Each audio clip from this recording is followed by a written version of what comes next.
This is 6 pieces of plywood, and wall art like this is selling for $300, $500, and in some cases, much more. Sounds ridiculous? Good. Stay until the end because I'm going to show you the actual Etsy shop, the prices, and the sales to prove people are really buying it. But first, I'll show you exactly how to make one yourself, including a finishing technique that gives plywood this premium look without hiding the natural wood grain. And as always, I'm giving you the complete file for free in the description. All I want in return is one like. I give you a $300 product idea and the file, you move one finger. I think you're still winning this deal. Now let's make it. For this project, I'm using 2.5mm poplar plywood. Before cutting anything, I lightly sand the entire sheet. This just removes small imperfections and gives us a much smoother surface for the finish later. Once that's done, we send everything to the laser. Because this design has 6 layers, every layer is cut separately. And this is one of those projects where clean edges actually matter quite a lot. There are a lot of small details, and once all 6 layers are stacked together, dirty or heavily burned edges can make the whole piece look much cheaper. If you've been following the channel for a while, you already know I'm slightly obsessed with clean laser cuts. If soot, scorch marks, or dirty edges are something you struggle with, I have a short laser clean cut system where I show the method I use. You'll find that in the video description as well. Once all 6 layers are cut, I quickly inspect everything. I'm looking at the small details, checking that nothing broke during cutting, and making sure every layer came out clean before we spend any time finishing it. If everything looks good, we can move on to what I think is the most interesting part of this project, the coloring. For this wall art, I decided to combine wood stain with acrylic paint, and I want to show you a little technique here that can give plywood a very different look. First, I apply the same wood stain to all of the pieces. I don't let it completely cure before moving on. I give it some time to settle and partially dry, and then I start introducing the acrylic colors. Instead of simply covering the wood with thick paint, I take a small amount of acrylic paint with a damp cloth or sponge and work it gently over the stained surface. The amount you apply depends on the result you want. You can make the color stronger, keep it very subtle, or leave more of the natural wood grain visible underneath. And that's exactly what I like about this technique. You still see the texture of the plywood, but at the same time you get this soft layer of color over it. It doesn't look like somebody simply took a brush and completely covered the wood. For this design, I'm using the color combination you see here, but there's absolutely no rule saying you need to use these colors. You could make the same design warmer, darker, more neutral, or completely change the palette depending on the room, customer, or collection you're creating. The principle stays the same for every layer. Stain first, then slowly introduce the acrylic until you get the texture and shade you want. And this little technique is one of those things people usually learn after ruining enough pieces of plywood first. So today, I've saved you a few victims. Once I'm happy with all 6 layers and everything has dried properly, we can start assembling the artwork. For this, I'm using super glue. I also made a simple positioning template so I don't have to guess where every layer needs to go. With 6 layers, even a small alignment mistake at the beginning becomes much more obvious by the time you reach the last one. So the template makes the whole process much easier. I apply only a small amount of glue and then place each layer in the correct order. Don't go crazy with the super glue here. You want enough to hold the plywood permanently, but not so much that it squeezes out around the edges and ruins all the finishing work you just spent time doing. Layer by layer, the image starts gaining more depth, and that's probably my favorite part of making something like this. Each individual piece looks pretty simple on its own, but once you start stacking everything together, the final image completely changes. The last piece acts almost like a frame around the entire design, and once that goes on, this is our finished wall art. You still have the natural wood texture visible. The colors are subtle rather than completely covering the plywood, and the 6 layers create enough depth that the piece changes depending on the angle you look at it from. Another big advantage with this kind of wall art is that scaling it is really easy.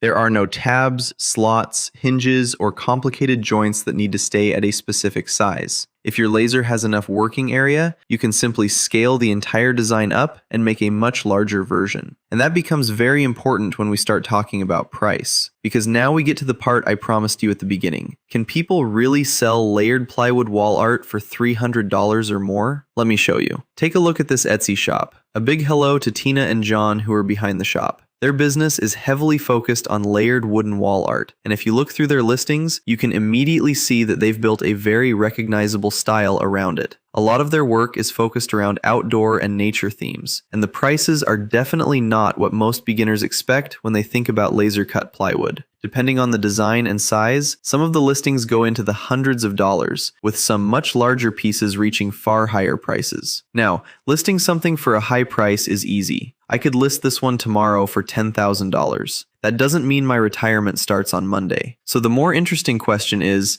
are people actually buying? And when we look at their sales, you can see that there are customers buying this type of layered wall art at serious prices. That's the part I want you to take from today's video. Don't copy one of their designs. Copy the business idea. Choose a niche or theme that you understand, create your own original collection around it, and build a recognizable style. Maybe your collection is mountains and forests. Maybe it's marine life, city skylines, animals, architecture, or something completely different. Instead of uploading one random wall art design and hoping for the best, build several pieces that look like they belong together. Then you can sell them individually, offer matching sets, create different sizes, and gradually build a shop around one recognizable type of product. That's where this becomes much more interesting than simply selling one laser cut decoration. And if designing layered artwork like this is the part you struggle with, you can also email us through the address in the description. We can connect you with our designer and you can have an original design created specifically for your own collection instead of using the same files everybody else is using. Hopefully today's project gave you another idea for what you can actually make and sell with your laser. The file for this exact wall art is completely free through the link in the description, so download it, experiment with the finishing technique, and make your own version.